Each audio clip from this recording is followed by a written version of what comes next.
Oi, gente, Roberto Relubiscaro aqui. O título original em inglês do filme Pânico no Lago é Lake Placid. Os muitos detratores desse filme chamam de Lake Flaccid, Lago Flácido e não Plácido. Porque, assim, deveria haver tensão entre o fato de você ter um crocodilo de 30 pés de comprimento dentro de um lago e o mundo exterior, né? Só que na verdade essa tensão não existe. A tensão que existe no filme é entre os personagens que são assim infantilmente briguentos e na maior parte do tempo assim difíceis de gostar.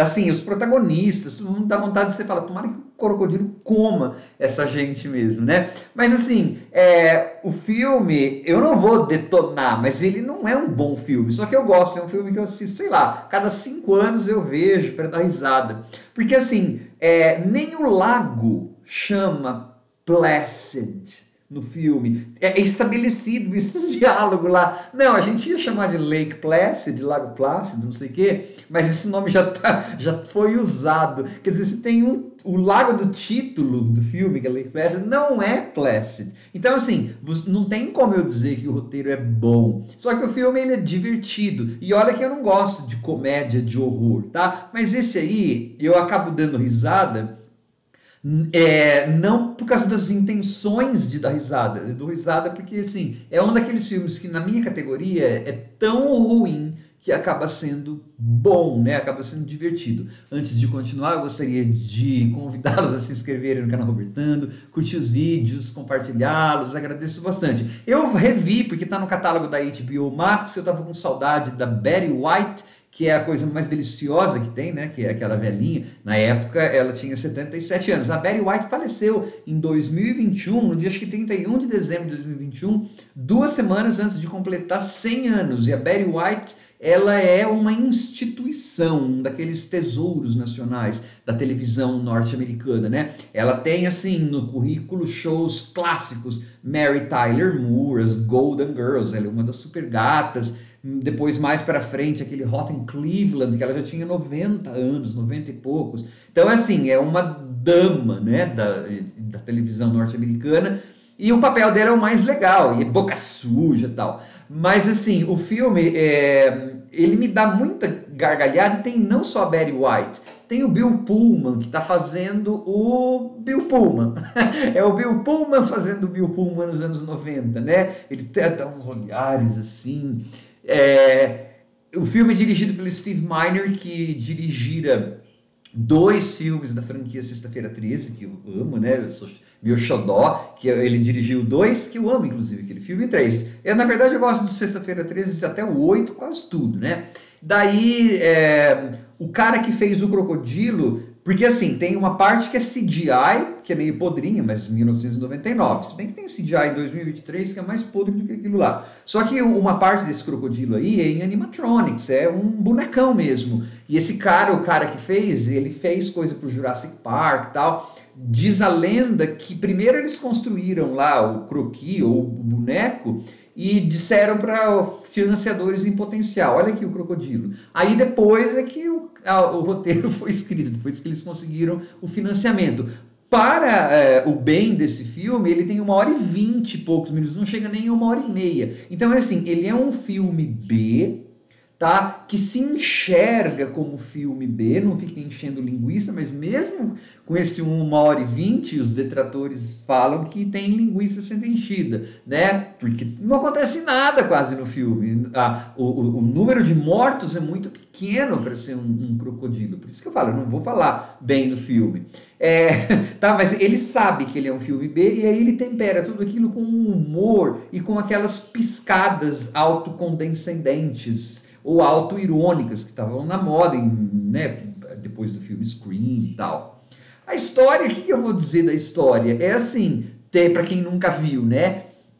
É uma cópia pobre do Tubarão com Jurassic Park e mais de um tubarão, né? A hora que ele pega o helicóptero, por exemplo, ele, crocodilo, pega o helicóptero, aquilo lá tá num dos tubarões, acho que Tubarão 2, depois tem um outro lá, um dos Tubarões 4 também, que, puxa, que tem o Michael Caine, que é lixo também, puxa o helicóptero, mas assim, começa com o Tubarão, começa como o filme Tubarão, né? São duas pessoas, dois cientistas, que assim, eu assisto sempre em inglês, e cada vez que eu assisto, como o filme é podre, dessa última vez que eu vi, eles estão marcando castores, em inglês é tagging beavers. Eu comecei a dar risada, porque falei, nossa, dentro desse filme tão podre assim, não posso deixar de imaginar. Beaver é uma forma muito vulgar também de se referir à genitália feminina. Então, quando alguém está marcando beavers, enfim, porque assim, como eu conheço bem os diálogos e conheço bem o filme, e é podre, eu começo a viajar, né? Antes que eu esqueça, o diretor desse filme, Steve Miner, além dos dois Sexta-feira 13, ele também fez um dos Halloweens, aquele Halloween, se não me engano, aquele de 1998, lá, 820, uma coisa assim. Bom, aí, então, tem essas duas pessoas, um cara tá mergulhando no lago, e aí, o começo até parece que vai ser um filme gore, com nojeira, porque o cara é dividido em dois, né? Quando ele é atacado por um monstro lá no meio do lago, e aí quando o cara do barco puxa ele, só pega a metade. Então você fala, ui, vai ser um festival de gore, de morte, duro que não é. Essa acho que só tem duas, essa e mais uma morte lá depois. Vem umas cabecinhas de vez em quando, mas não tem nada. Então, nossa, tem um monstro no lago, né? No filme, o roteiro nunca vai explicar, na verdade esses filmes quase nunca explicam isso, bons ou maus, como que um crocodilo de 30 pés ficou tanto tempo dormente, assim, ou sem atacar nenhuma pessoa, né?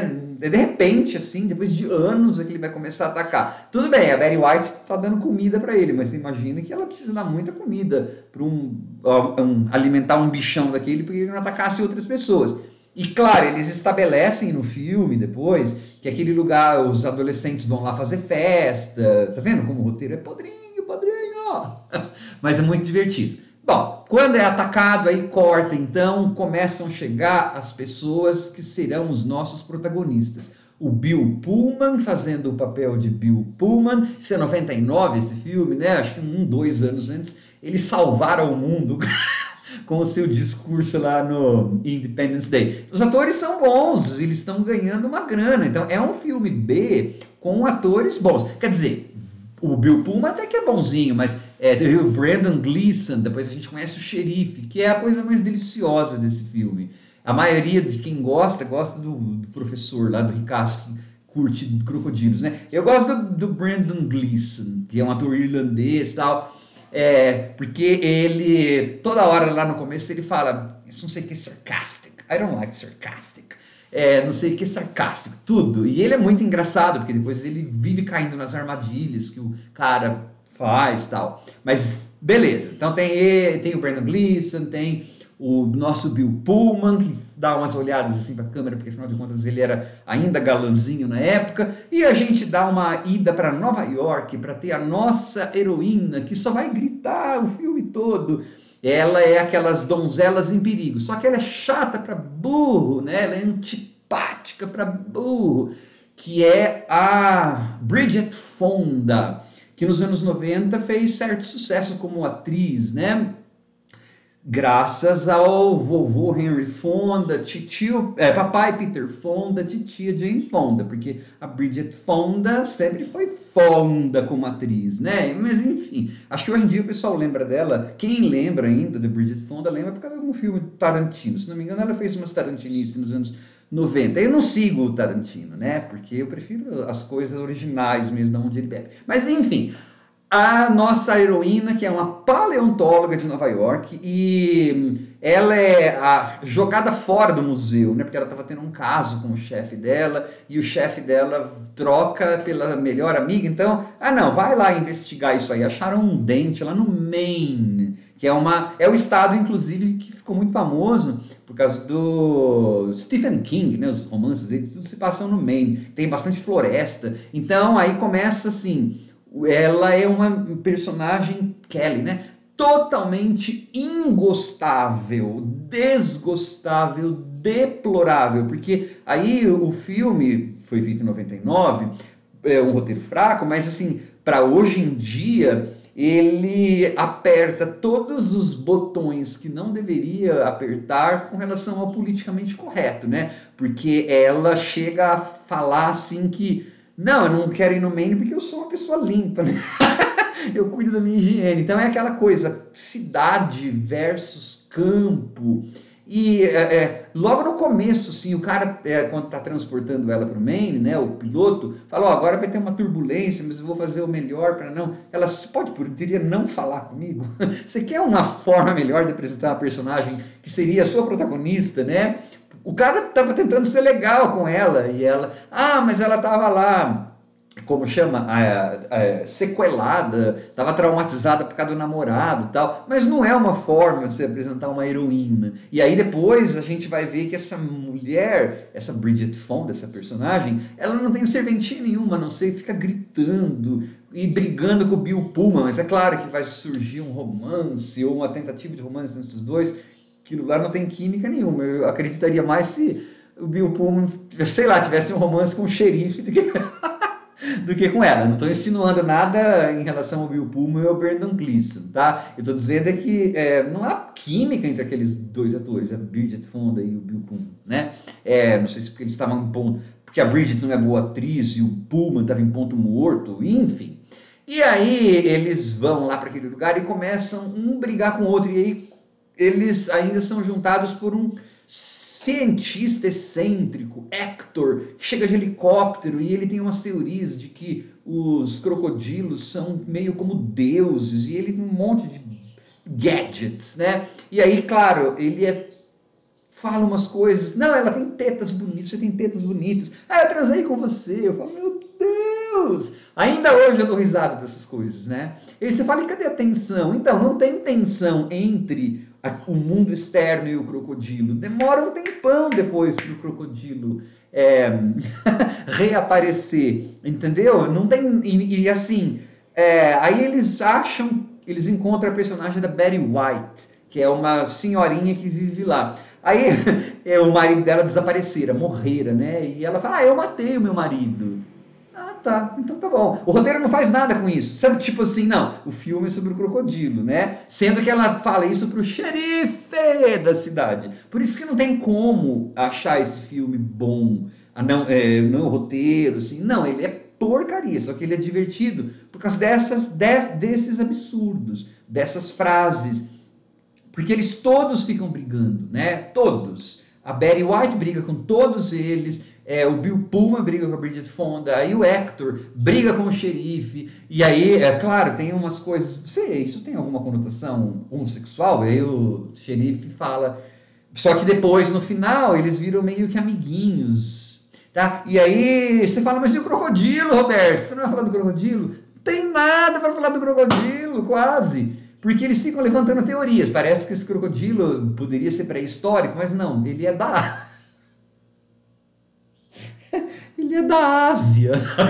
Como que ele nadou de algum ponto maldito da Ásia para um lago maldito no meio do Maine, embora tenha ligação com o oceano? Como que ele pôde? Ninguém fala, né? O roteiro ele não fala nada, ele só coloca esses atores caros até mesmo para a época. O Bill Pullman era um ator caro, né? A Bridget Fonda também era cara. O Brendan Gleeson não sei se era caro, mas esses dois eram, tá? Colocam essa galera ali para fazer dinheiro, eles estavam ali só para fazer dinheiro e fazer um filme que não tem intenção, porque depois, assim, eles ficam lá brigando, e o xerife brigando com o Hector, mas depois eles ficam amiguinhos. Tanto é que no final, deixa eu ir lá na ambulância com o meu novo namorado, boyfriend. É piada também, não tem nada que conote isso no filme e tal, né? É só uma piada entre os dois. Mas assim, o filme, na verdade, ele funciona como uma série de gente que toma decisões absurdas, que fala coisas absurdas, que está caçando um crocodilo que pouco aparece. Só que quando o crocodilo aparece, ele é bem feito, né? O animatronics é bem feito, não o CGI. E assim, não pode matar o crocodilo, né? Você fala, que coisa progressista, né? Só que os outros animais podem morrer. Tem uma hora que tem uma vaca que fica pendurada lá, porque eles... Claro, a vaca não deve ter sido dada, né, não tinha o crocodilo de verdade, mas você imagina que o animal ficou estressado para colocar aquilo, né? E há referências no filme. Aparece a Betty White, na personagem da Betty White, dando um boi lá, uma vaca para eles comer. É assim, é um nonsense, é uma baixaria, uma bobagem atrás da outra. É por isso que eu vejo esse filme, sei lá, de novo a cada 5 anos. Eu nunca vi nenhuma das sequências, né? Foram diretas para vídeo. Porque aí já não tinha mais Betty White, já não tem mais aquela galera. Agora, esses aí eu gosto de ver. Eles falam cada absurdo em inglês e em português. Eu não me lembro se eu já vi isso em português ou se eu quero ver. Mas ele, assim, é muito. Não sei o que, você tem wonderful boobs. O cara fala pra você que você tem tetas maravilhosas. E aí você fala, e quantas pessoas? Não, não tem. Não tem quase ataque. Tem uma hora que ele sai da água e pega um urso. Mas basicamente é isso. As outras coisas não. São só esses personagens brigando. Então, por isso que é um filme fácil de detonar. Mas se você tem um certo senso de humor para filme ruim, gente pagando mico, gente trabalhando mal, nada é bem feito, assim, a direção é pálida, nada, tá todo mundo ganhando só o seu dinheiro lá para fazer um filme de 1h20 e pouco, e boa, vamos, sei. Pânico no Lago é divertido por isso, né? Ele é um daqueles filmes ruins que no meu caso se tornam legais. Ah, tem até um final meio progressista, né? Lembra dos outros animais, mas enfim. Talvez ele esteja acima dos filmes depois do Sci-Fi Channel por conta desse humor, né? E porque esses atores bons, eles até conseguem fazer com que eu consiga prestar atenção um pouco naquela pantomima, parece teatrinho, né? Agora, se você está procurando gore, um filme de ação mesmo, que crocodilo aparece, vai ter um grupo de pessoas lá, você vai ver um monte de gente sendo mastigada, não sei o que, não tem nenhuma tensão, por isso que é Lago Flácido, Lake Placid, né? A tensão entre o crocodilo e o mundo exterior, ou qualquer explicação que você queira sobre qualquer coisa, não. É só a Bridget Fonda caindo no lago repetidamente, o xerife caindo na armadilha do Hector repetidamente, o Bill Pullman fazendo assim repetidamente. Então você tem que ter um certo senso de humor peculiar, talvez, para gostar, né? Eu acho muito legal para ver a cada 5 anos, assim. Podre, podre, podre. Tchau.